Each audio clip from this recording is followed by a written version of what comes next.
Hey guys, my name is The Casual Fan, and today I want to talk about why WrestleMania 42 didn't live up to the hype.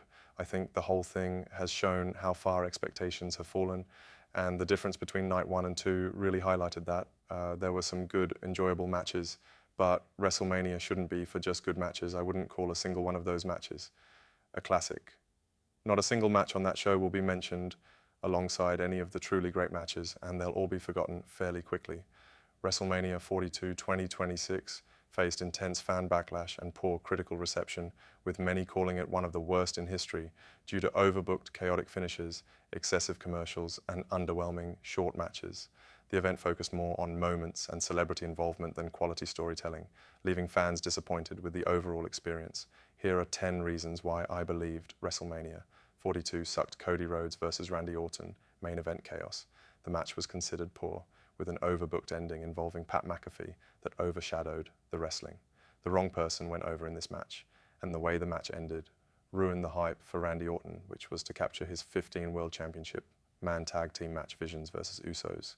410 complete lackluster, and a dull opening match speed frog splash was highlight of the match.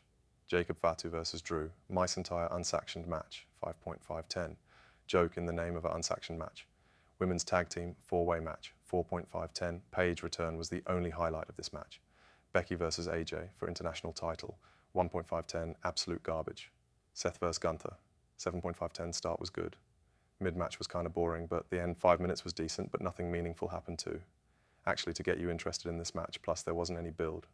They just got put together. Liv versus Stephanie Women's World title, 310 months of build-up. 6 minutes match, absolutely a disaster booking. Overall, this show was WrestleMania 42 Night 1. Saturday was 210 straight garbage disaster booking. Storylines made no sense, and the main event between the Cody and Randy was worst Mania main event match with worst build-up in the history of WWE. The fact Cody holding the biggest title in the company and they still make Roman main event Sunday and make Cody's match with Randy. Saturday just says a lot. Femi, Lesnar, this was exactly what it needed to be. Two giants just throwing bombs at each other and Femi getting to survive. Lesnar's best shots, 4 stars, like ladder match. This was the car crash style match one would want with lots of cool moments. I can't say that Penta was a horrible choice, but I do think with a chance to make to history, this really should have gone to Evans. 4 stars, Zayn Williams. Another Mania match that was kind of rushed, but they did do a solid job getting all their greatest hits in, and it could lead to long-awaited heel turn for Zayn, and imagine the bangers Trick can have if he gets on PPV anymore. So yeah, successful all around, even if it was short. 3.5 stars Dirty Dom Baylor, even though I dislike Finn Balor. On personal reasons, I thought they both played their roles very well. And while it's still kind of tame, like the unsanctioned match from the other night, it still had some hard-hitting moments, and seeing Dom get his comeuppance popped, the crowd, good Jade Rhea. This was a pretty entertaining power versus power match I could have done without the extras, but it was probably not a smart choice to have Jade lose to Rhea. I felt like someone else should have been in that spot. 3.25 stars, Punk Roman. Don't get me wrong, this was the war. It should have been with both men, looking like equals and throwing everything they could at each other. I do want to go perfect. Even though I like Roman Reigns, a part-timer winning the belt again, doesn't seem good unless Roman the Megastar shows up every week on Raw, and Punk, who I dislike, is now being 0-2 in main events, giving it 4.5 stars. Overall, a good rebound from night 1, as this is exactly what one wants to see from Mania. Excessive commercials and ads. Fans like myself reported an overwhelming amount of ads, sometimes lasting longer than the matches themselves.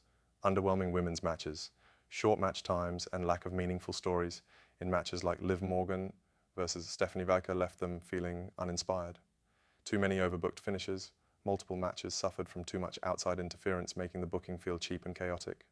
Lack of major star power. Compared to previous years, the show felt like a regular Monday Night Raw rather than a premiere spectacles. Poor pacing and booking. The show was accused of prioritizing celebrity spots. High show speed, Pat McAfee over developing storylines. Forgettable multi-person matches. Matches like the women's tag team Fatal 4-Way were filler, offering no memorable moments. Misuse of talent. Important storylines, such as the feud for the World Championship, were rushed or lacked proper build-up. TKO Netflix influence. Many fans like myself blamed a shift towards a more corporate, ad-focused product for the drop in quality, disappointing crowd atmosphere. The Vegas crowd was described as dull, failing to bring the high energy expected for a Mania event.